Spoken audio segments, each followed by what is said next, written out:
Hello everyone, I am Lovepreet. First of all, I express deep condolences to the victims of terror attack that happened in New Delhi on 10th of November 25. ठीक है, अब हम discuss करते हैं newspaper article जो कि 12 नवंबर का था। उसमें इंडियन एक्सप्रेस और द हिंदू में क्या काम की चीज़ आई थी। पहला आर्टिकल है जिसमें बताया गया है कि अमोनियम नाइट्रेट के बारे में। अमोनियम नाइट्रेट होता क्या है वो हम देख लेते हैं। ये एक ऑर्डरलेस वाइट क्रिस्टलाइन केमिकल होता है जो कि एज ए एक्सप्लोजिव यूज किया जा सकता है बाय दी, अगर उसको डेटोनेटर और टाइमर का हेल्प मिल जाए तो।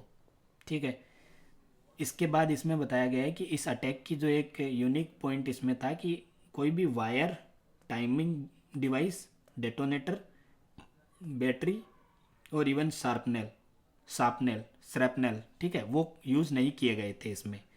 तो ये क्या शो करता है, ये शो करता है कि मैनी काइंड्स ऑफ आईईडीज हो सकते हैं। ठीक है, इन आईईडीज में कुछ ऐसे भी हो सकते हैं जिनको सिर्फ प्रेशर से इंड्यूस किया जाए तो वो एक्सप्लोजन कर दे। कुछ ऐसे होते हैं जो हीट का यूज करके किए जा सकते हैं, कुछ एसिड का यूज करके।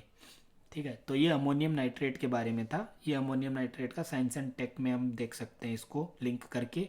और इंटरनल सिक्योरिटी का मैटर भी है ये, तो ये टेररिज्म और इंटरनल सिक्योरिटी से रिलेटेड भी है जो कि हमारे GS3 का पार्ट है। ये दोनों टॉपिक जो है GS3 में है।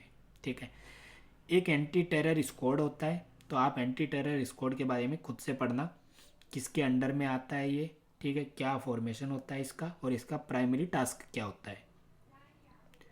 दूसरा जो आर्टिकल है वो है वंदे मातरम में, मातरम से रिलेटेड। इसमें जो है प्रीलिम्स पॉइंटर्स ही हैं।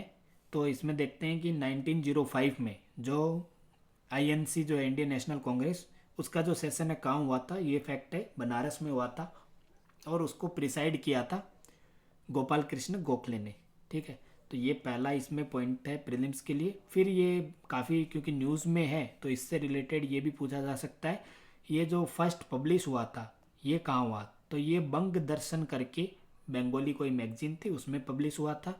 और ये भी पूछा जा सकता है कि पब्लिक फोरम में फर्स्ट टाइम कहाँ ये संग किया गया था, तो ये कांग्रेस के 1896 एनुअल सेशन में किया गया था। ठीक है, इसके बाद इसी टेररिज्म से रिलेटेड जो है एक और आर्टिकल है जिसमें बोला गया है कि वार against terror will never and. ये जो राइटर हैं ये बोल रहे हैं कि वार against terror will never and. तो इन्होंने इसके कुछ फैक्ट्स दिए हैं। पहला बोला है, दो कुछ एग्जांपल दिए हैं, जैसे 2010 में हुआ था पुणे में जर्मन बेकरी में जो ब्लास्ट हुआ था। 2011 में हुआ था दिल्ली हाईकोर्ट के बाहर ब्लास्ट हुआ था। तो ये जो है ये एग्जाम्पल के थ्रू ये एक्सप्लेन करना चाह रहे हैं कि जो वार अगेंस्ट टेरर है दैट विल नेवर एंड। अगर रिसेंटली जो बात की जाए तो हमने रिसेंट सीज किया था 2900 kg ऑफ अमोनियम नाइट्रेट जो कि फरीदाबाद से सीज किया गया था, जो कि एज ए डेटोनेटर या फिर एज ए केमिकल यूज किया जा सकता है फॉर मेकिंग बॉम्ब्स और फॉर एक्सप्लोजिव्स। ठीक है, आईईडीज जिसे बोलते हैं हमें। फिर इसमें एक इंटरव्यू के लिए पॉइंट दिया गया है कि अगर आपको टेररिज्म के बारे में कोई इंटरव्यू में पूछ ले कि हाउ विल मतलब India will solve this problem, तो हम वहाँ पे एक पॉइंट ये भी दे सकते हैं कि terrorism will never truly disappears because इसमें ये बताया गया है कि इट म्यूटेट्स, लाइज लो, वेट्स और री इमर्जेस थ्रू इट्स इकोसिस्टम्स। ठीक है, अब ये जो इकोसिस्टम्स हैं टेररिज्म के, इनको हम बोलते हैं सपोर्ट इकोसिस्टम। ठीक है, ये जो सपोर्ट इकोसिस्टम होता है इसमें काफ़ी टाइप के सपोर्ट्स, इनको नेटवर्क जो है वो रहता है। इसमें फाइनेंसियर्स भी होते हैं, आइडियोलॉजिस्ट भी होते हैं, लॉजिस्टिशियन जो होते हैं उनको लॉजिस्टिक प्रोवाइड किया जाता है, रेडिकलाइजर्स होते हैं जो रेडिकल आइडियोलॉजी स्प्रेड करते हैं, और कुछ साइबर जो सिक्योरिटी रिलेटेड होता है तो उसमें साइबर रिक्रूटर्स भी होते हैं। इसके अलावा कौन सी चीज़ है जो इन नेटवर्क्स को फ्यूल करती है, तो इसमें क्या है, दीज नेटवर्क्स जो हैं दे thrive on hat, miss information और नारकोटिक्स ड्रिवन फंडिंग चेन्स। ठीक है, आपको भी पता है नारकोटिक्स जो होते हैं, केमिकल्स जो होते हैं जो काफ़ी कॉस्टली होते हैं, तो इनका जब सेल किया जाता है तो इनको यूज करके भी फाइनेंस इकट्ठा किया जाता है और रेडिकल एक्टिविटीज़ की जाती है। फिर जो एक आप इसमें देख सकते हैं कि टेररिज्म जो है ना, इसके 3 टाइप के इकोसिस्टम होते हैं। एक इसका फिजिकल प्रेजेंस जो है, जो फिर एक इंटेलेक्चुअल इकोसिस्टम भी होता है जिसमें कुछ इंटेलेक्चुअल पीपल्स होते हैं, या फिर जो इंटेलेक्चुअल जो है उनका माइंड वॉश करके फिर एक इकोसिस्टम बनाया जाता है, उसको बोलते हैं इंटेलेक्चुअल इकोसिस्टम। और फिर इनको फंडिंग देने के लिए एक होता है फाइनेंशियल इकोसिस्टम। ठीक है, तो इन 3 पिलर्स होते हैं। जो फुटप्रिंट जो टेररिज्म का होता है वो इन 3 फॉर्म्स में होता है। ठीक है, फिर इसमें ये भी होता है कि जो सपोर्ट सिस्टम है उसमें फाइनेंशियल इंसेंटिव्स दिए जाते हैं, नारकोटिक ट्रेड और साइबर प्रोपेगेंडा। ठीक है, तो ये भी इसका सपोर्ट सिस्टम के फॉर्म में काम करता है। इंडिया के लिए जो टेररिज्म है that is not a national security problem, it is also a developmental challenge. ठीक है, तो इस फॉर्म में मेंस में क्वेश्चन पूछा जा सकता है कि ये सिर्फ नेशनल सिक्योरिटी प्रॉब्लम नहीं है, it is also a developmental challenge.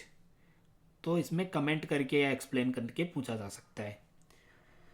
फिर इंडिया के जो काउंटर टेरर आर्किटेक्चर है उसमें क्या क्या होना चाहिए या क्या क्या है अभी।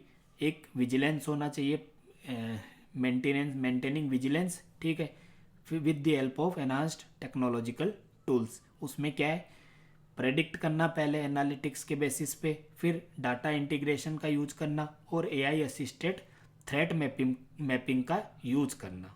फिर होता है ये इस जो है ये तो हम टेक्निकली जो अवेलेबल है इंटेल जो उसको यूज करते हैं। एक होता है सिटीजन पार्टिसिपेशन।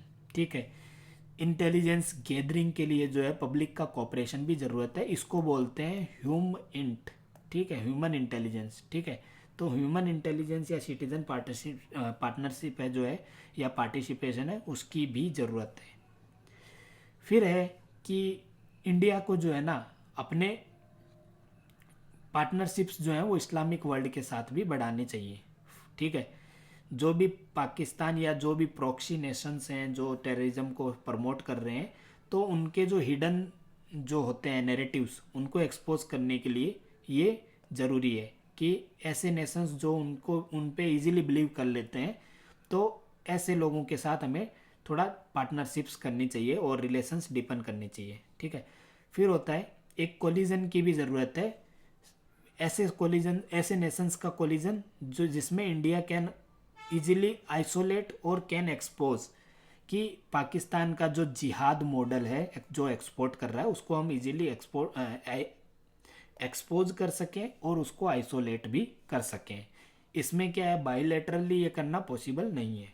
ठीक है, फिर जो इंटेलिजेंस है, लॉ एनफोर्समेंट है, ठीक है, तो वहाँ पे भी हमें काफ़ी मेजर्स लेने की ज़रूरत है। ठीक है, अब इसमें एक और पॉइंट, वही सेम पॉइंट दिया गया है कि वार जो अगेंस्ट टेरर है ये अनएंडिंग है और मल्टी डायमेंशनल है। It can not be fought bye security establishment alone.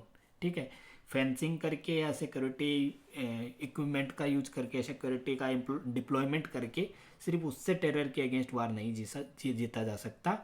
और वे फॉरवर्ड इसमें दिया गया है कि जो भी टेररिज्म का कोई भी क्वेश्चन आता है उसमें आप ये इजीली डायरेक्टली वे फॉरवर्ड लिख सकते हैं कि we need the fusion of technology, diplomacy, public awareness and constant refinement of urban preparedness, then only we can say that whole a nation effort is required. ठीक है, तो ये काफ़ी अच्छे इसमें पॉइंट्स थे फॉर टेररिज्म। उसको कैसे नेशनल लेवल पे कंटेन करने के लिए क्या मैकेनिज्म्स यूज करने चाहिए other than the institutional setups. Institutional setups तो हमारे पास हैं, बट इसके अलावा जो मेजर्स हैं वो क्या है वो हमें इस आर्टिकल में देखने को मिल रहे हैं। ठीक है, फिर सुप्रीम कोर्ट ने रिसेंटली स्ट्रीट डॉग्स के अगेंस्ट में जो ऑर्डर दिया है कि इनको कन्फाइन किया जाए शेल्टर्स में, तो ये जो राइटर है ये बोल रही है कि it is in human order और एंटी साइंस ऑर्डर ऑल्सो। ठीक है, तो हमारे इंडिया में ना एक एनिमल बर्थ कंट्रोल प्रोग्राम चलाया जाता है, ठीक है, जिसके अंडर में एनिमल के बर्थ को कंट्रोल करने के लिए मेजर्स होते हैं।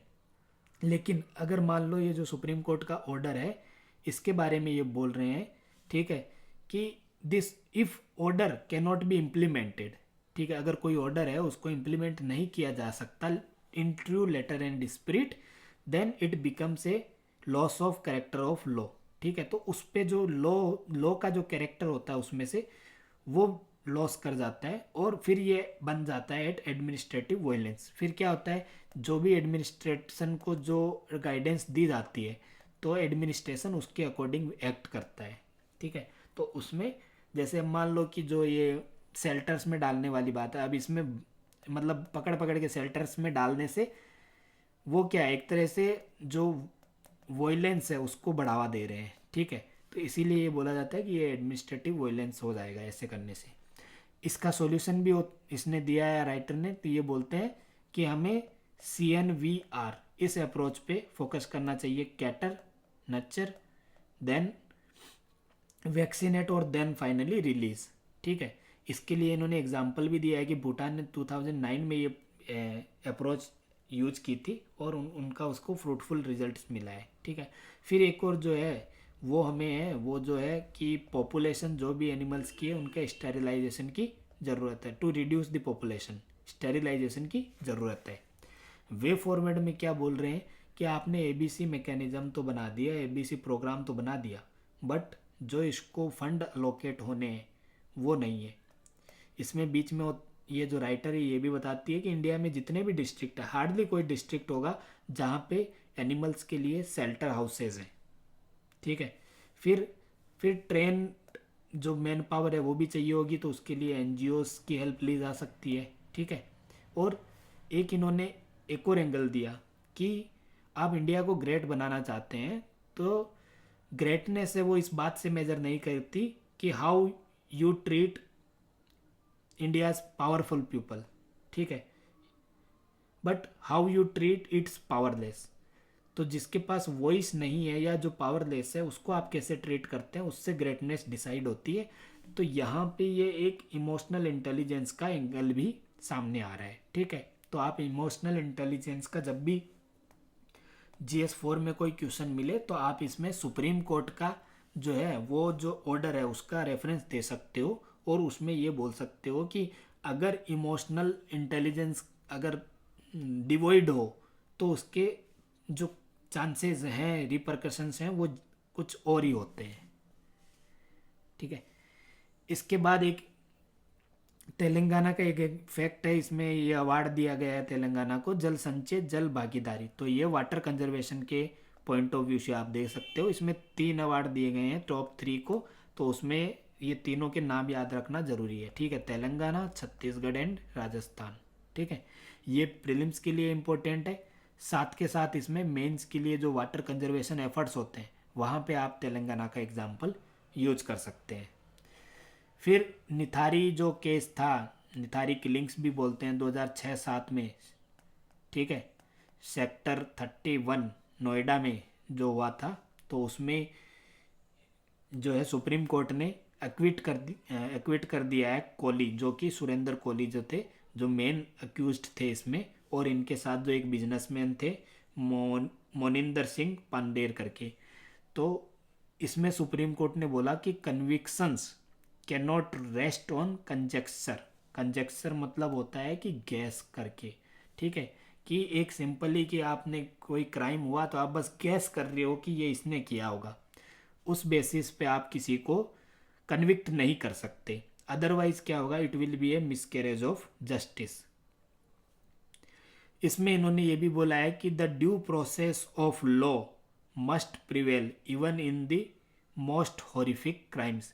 भले ही क्राइम कितना भी हो, लेकिन हमें जो ड्यू प्रोसेस ऑफ लॉ होता है और जो प्रोसीजर एस्टेब्लिश्ड बाय लॉ होता है, इन दोनों को फॉलो करने की लेटर इन स्पिरिट में ज़रूरत है, ठीक है। इस केस में हुआ क्या है, यहाँ पे सीरियस प्रोसीजरल लैप्सेस हुए हैं, अनरिलायबल एविडेंसेस हैं और मल्टीपल इरेगुलरिटीज़ है इन द इन्वेस्टिगेशन। तो इस वजह से सुप्रीम कोर्ट ने इसको एक्विट जो होते हैं इनको एक्विट कर दिया है सुरेंद्र कोहली को, ठीक है। इसमें काम की चीज़ जो मैं हाईलाइट करना चाह रहा था वो थी क्यूरेटिव पिटीशन के बारे में, मर्सी पिटीशन और रिव्यू पिटीशन।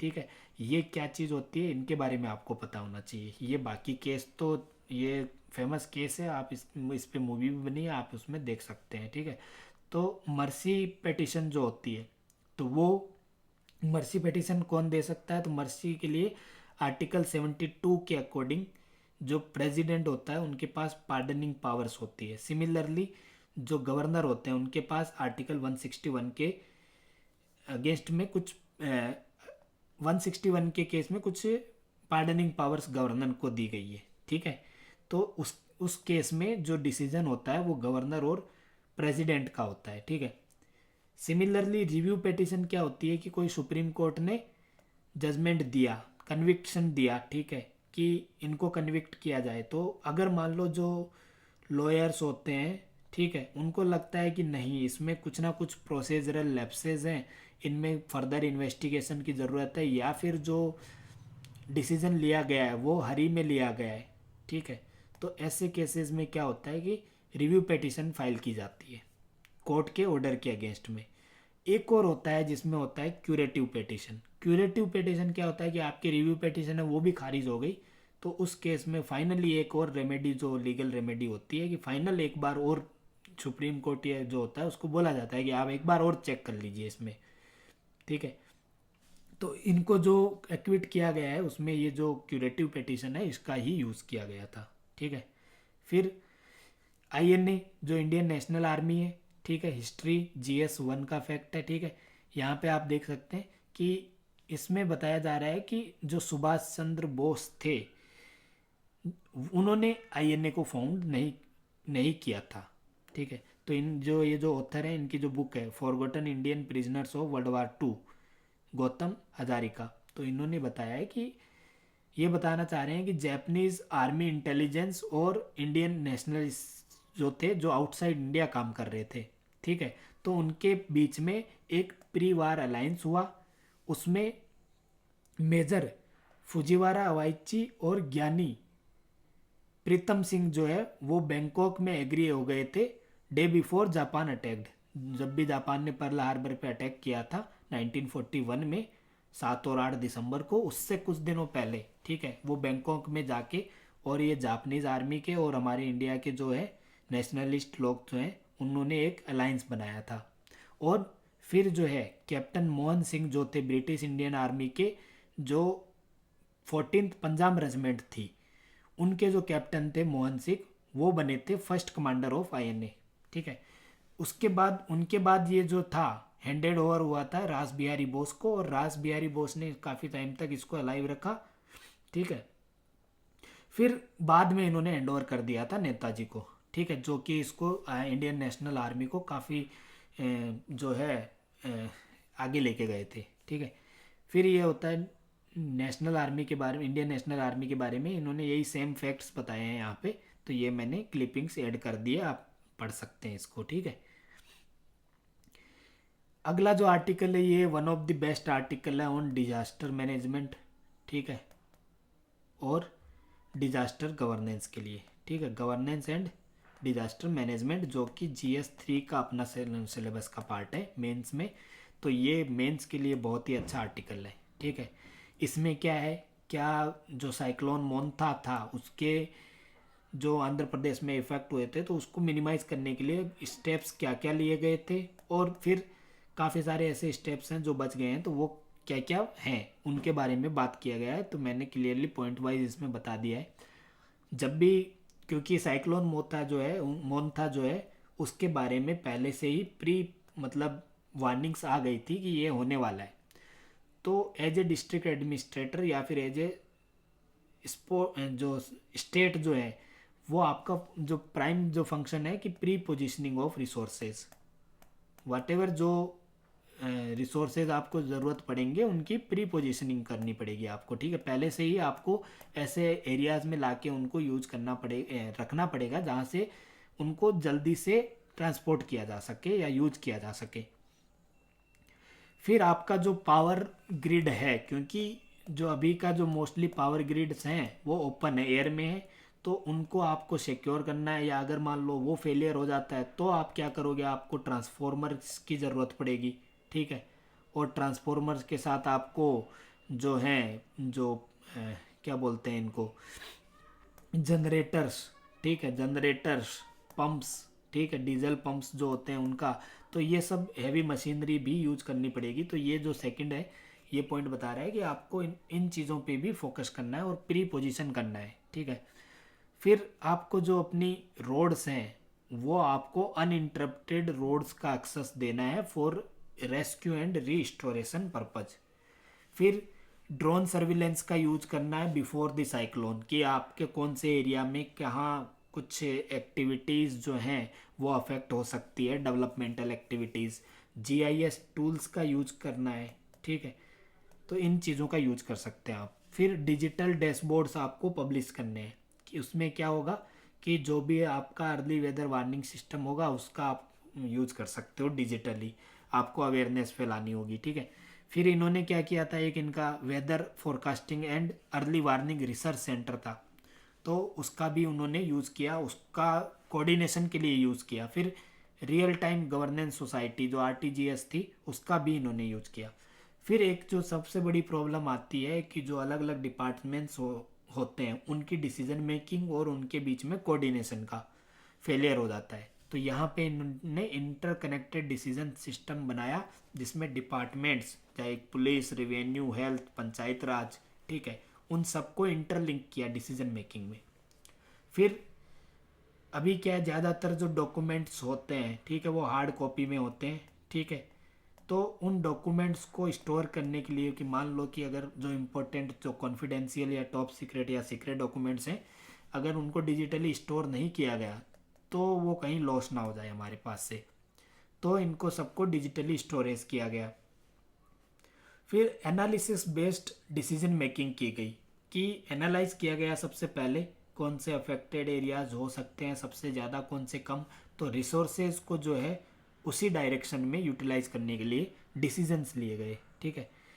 फिर इसमें एक था कि 72 आवर्स अर्ली वार्निंग जो है मैसेजेस वो दिए गए, ठीक है, जिसमें क्या किया गया, around over 1.1 crore safety messages were sent to citizens, while more than 12,000 grievances were tracked and resolved in real time through मान मित्र, ठीक है, द सिटीजन एंगेजमेंट प्लेटफॉर्म। तो एक इन्होंने मान मित्र करके सिटीजन एंगेजमेंट प्लेटफॉर्म बनाया, वहाँ पे किसी भी सिटीजन के कोई भी अफेक्टेड एरिया, जो साइक्लोन अफेक्टेड एरियाज थे, उनके अगर कोई ग्रीवेंसेस थे तो उनको ट्रैक किया गया, उनको पूछा गया क्या ग्रीवेंसेज है और उनको रियल टाइम में सॉल्व किया गया। फिर ये जो मैंने बता दिया कि जनरेटर, पंप, हेवी मशीनरी है, एडवांस में पोजीशन करनी पड़ेगी। फिर अब आपने देखो ट्रांसफॉर्मर्स आपने यूज कर लिए, आपने एक सी एरिया में ट्रांसफॉर्मर एडवांस में वहाँ पे एस्टेब्लिश कर दिए, लेकिन अगर मान लो ट्रांसफॉर्मर भी ख़राब हो गया तो आपको उसको रिपेयर करने के लिए रिपेयर टीम की ज़रूरत पड़ेगी। तो रिपेयर टीम्स जो है उनको भी अलग अलग जगह पे स्टेशन करना पड़ेगा, ठीक है। फिर था कि जो नेशनल एनडीआरएफ जो होती है, नेशनल डिजास्टर रेस्पॉन्स फोर्स, जो नेशनल लेवल की जो एजेंसी है डिजास्टर मैनेजमेंट के लिए, फिर जो स्टेट में है स्टेट डिजास्टर रेस्पॉन्स फोर्स, और एक डिस्ट्रिक्ट में भी होती है डिस्ट्रिक्ट डिजास्टर रेस्पॉन्स फोर्स। तो इनके बीच में इनको डिप्लॉय किया गया एडवांस में, ठीक है, और इनके बीच में कोऑर्डिनेशन स्टेब्लिश किया गया। फिर जो हमारी बिजी रोड्स होती हैं, जो ज़्यादा हमारे एरियाज़ को कनेक्ट करती है, ऐसी रोड्स को क्लियर किया गया फॉर इमरजेंसी पर्पज़, ठीक है। अब इसमें आगे वे फॉरवर्ड क्या है, क्या हमें स्टेप्स लेने चाहिए, तो पहला है स्टेप होता है प्रिपेयर्डनेस का, ठीक है। प्रिपेयर्डनेस, अब ये जो है सब्जेक्ट, ये जो है ऐसा नहीं है कि साइक्लोन का हमें वार्निंग मिला उस समय हम प्रिपेयर हो रहे हैं, हमें डेली रूटीन में इसको लाना पड़ेगा। जो बेस्ट है वो है कि डेली रूटीन में आप इसको प्रिपेयर्डनेस को लेके आओ, ठीक है, डेली प्रैक्टिस में। फिर जो हमारी स्कूल्स हैं, जो कम्युनिटी बिल्डिंग्स हैं, उनको हम एज ए शेल्टर यूज कर सकते हैं in case of cyclonic activities. Suppose कि मान लो कि कुछ छोटा सा गांव था, वहाँ झुग्गी झोपड़ियों में लोग रह रहे थे, तो उनको हम डिस्प्लेस करके स्कूल्स और जो कम्युनिटी बिल्डिंग्स होती है वहाँ पे रिहैबिटेट कर सकते हैं, ठीक है। फिर हमें जो फोकस करना है वो है कोस्टल रीजन्स का, ठीक है। उस पे हमें मैंग्रोव्स जो होते हैं, जो हमारे नेचुरल बेरियर्स और नेचुरल गार्ड काम करते हैं, उनको उनका जो है रिफॉरेस्ट्रेशन करना है, ठीक है। और एम्बैंकमेंट्स जो होते हैं वहाँ पे फ्लड रेजिस्टेंट एम्बैंकमेंट्स बनाने हैं, ठीक है। उसको हमें जो प्रायोरिटी देनी है। उसके बाद हमें जो हमारा पावर ग्रिड था, जैसा हमने देखा पावर ग्रिड जो होता है वो ओपन एयर में हमारा ज़्यादातर पावर ग्रिड है, तो हमें उसको अंडरग्राउंड करने की ज़रूरत है ऐसे एरियाज़ में जो कोस्टल एरियाज है और जो साइक्लोनिक एक्टिविटी प्रोन होते हैं, ठीक है। फिर जो है हमारा बजट जो है, कुछ बजट भी हमें एलोकेट करना पड़ेगा। इसके साथ साथ ये तो काम हो गया पब्लिक का या फिर गवर्नमेंट का, ठीक है, पब्लिक सेक्टर या फिर गवर्नमेंट, ठीक है। लेकिन अभी हमें प्राइवेट सेक्टर जो है उनको भी इन्वॉल्व करना है इस मैकेनिज्म में। तो इसके लिए हमें क्या करना है, जो इंश्योरेंस कवरेज जो दिया जाता है, ठीक है, उसके लिए हमें प्राइवेट प्लेयर्स की हेल्प लेनी है। और पार्टिसिपेशन जो, अब जो लोकल डिजास्टर मैनेजमेंट जो होता है, प्लानिंग की जाती है लोकल डिजास्टर मैनेज करने के लिए, उसमें भी हमें प्राइवेट प्लेयर का कोऑपरेशन और पार्टिसिपेशन ज़रूरी है। तो यहाँ पे जो 9th पॉइंट मान सकते हो वो ये है कि वहाँ पे पॉइंट जो प्राइवेट प्लेयर्स हैं उनको भी हमें डिजास्टर मैनेजमेंट का जो प्लानिंग होता है उसमें इन्वॉल्व करना चाहिए। फिर हमें जो पंचायत हैं उनको एम्पावर करना चाहिए, ठीक है। डिसेंट्रलाइजिंग करना चाहिए किस चीज़ का, जो डिजास्टर के लिए जो बजट अलोकेट होता है स्टेट सेंटर से स्टेट को, उसको डिसेंट्रलाइज करना है। वो स्टेट से फिर डिस्ट्रिक्ट, डिस्ट्रिक्ट से फिर पंचायत, पंचायत से विलेजेस, तो ऐसे पहुंचना चाहिए और उसको डिसेंट्रलाइज करना है। फिर क्लाइमेट लिटरेसी की बहुत ज़्यादा ज़रूरत है, ये बहुत अच्छा पॉइंट है क्लाइमेट लिटरेसी, ठीक है, और अक्रॉस एडमिनिस्ट्रेटिव लेवल्स। ऐसा नहीं होना चाहिए कि सिर्फ डिस्ट्रिक्ट एडमिनिस्ट्रेशन का ही काम है, कल को पुलिस वाले बोल दे हमारा कोई काम नहीं है इसमें, हेल्थ वाले बोल दे हमारा नहीं है, या कोई रिवेन्यू वाला बोल दे कि हमारा नहीं, बोले नहीं। क्लाइमेटिक जो प्रॉब्लम है वो, उसके लिए क्लाइमेट लिटरेसी की ज़रूरत है अक्रॉस एडमिनिस्ट्रेटिव लेवल्स।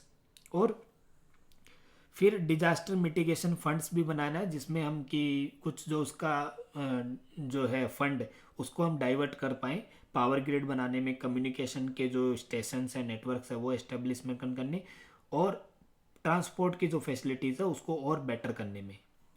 इसके बाद इन्होंने वे फॉर्मेट में बोला है कि हमें सस्टेनेबल कोस्टल प्लानिंग करनी पड़ेगी, इकोसिस्टम का रिस्टोरेशन करना पड़ेगा।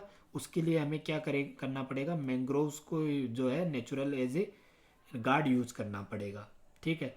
और जो भी अनरेगुलेटेड कोस्टल कंस्ट्रक्शंस हुए हैं, ठीक है, जो हमारे नेचुरल डिफेंस को इरोड करते हैं, उनको हमें हटाना पड़ेगा, सो दैट हमारा नेचुरल बैरियर जो है वो अच्छे से काम कर सके, ठीक है। तो ये बहुत ही अच्छा आर्टिकल था डिजास्टर मैनेजमेंट के लिए, ठीक है। इसको आप मेंस में अपने पॉइंट्स बना के आप रजिस्टर में नोट कर लेना, ठीक है। और ठीक है, आगे हम देखते हैं नेक्स्ट टाइम, फिर हम देखेंगे 13 नवंबर का आज का जो है न्यूज़ आज की न्यूज़पेपर में द हिंदू और इंडियन एक्सप्रेस में क्या काम की चीज़ें आई थी वो हम कल देखेंगे, ठीक है। Okay, thank you very much.